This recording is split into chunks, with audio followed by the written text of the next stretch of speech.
Usually Mica records 4 channels simultaneously. But when large dynamic differences occur in your sample, you get a notification.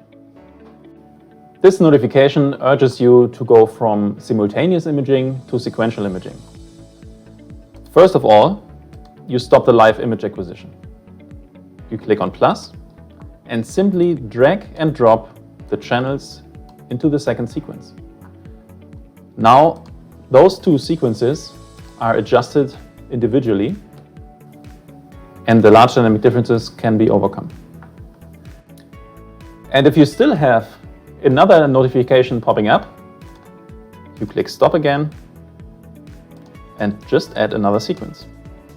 And with this you can separate each fluorescent channel on its own.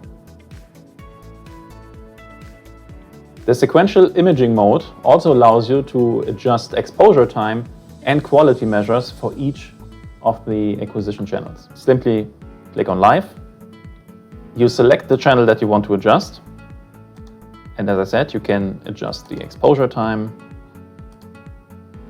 the quality setting, and Mica automatically adjusts the parameters.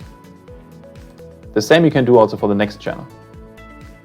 Change the exposure time and the quality setting. You click on live and Mica is automatically adjusting the imaging parameters.